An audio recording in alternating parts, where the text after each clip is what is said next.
Understanding, dropping the ball, a guide to English idioms. Hello, everyone. Welcome back to our channel, where we make English learning easy and fun. Today, we're diving into the fascinating world of English idioms with a focus on the phrase, dropping the ball. Idioms are a key part of mastering any language, adding color and depth to our conversations. So, let's unravel the meaning behind this common expression and see how you can use it in your daily English conversations. Dropping the ball is an idiom that originates from sports, where catching or holding onto the ball is crucial. In a broader context, it means failing to fulfill a responsibility or making a mistake in a situation where you were expected to perform well. It's often used in both professional and personal settings to indicate a lapse in reliability or performance.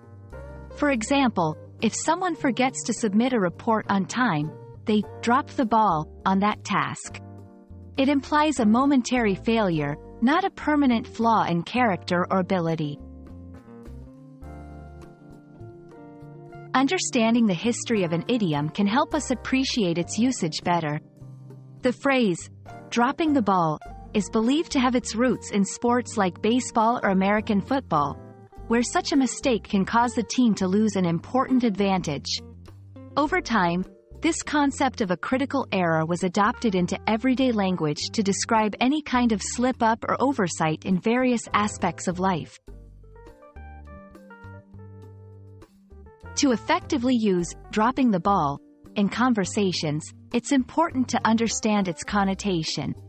It's typically used in a mildly negative context, but it can be softened with humor or empathy, depending on the situation. Here are a few examples. In a professional setting, I really dropped the ball on that project deadline. I'll make sure it doesn't happen again. Among friends, sorry, I forgot about our meeting. I totally dropped the ball there. Remember, using idioms like dropping the ball can make your English sound more natural and fluent. It shows a deeper understanding of the language beyond just basic vocabulary and grammar.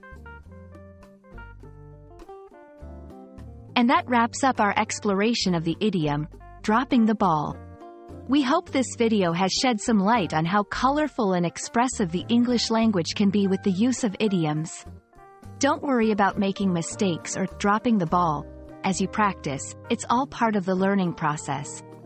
Keep practicing, and you'll find yourself becoming more and more comfortable with English every day. Thanks for watching, and see you in our next video.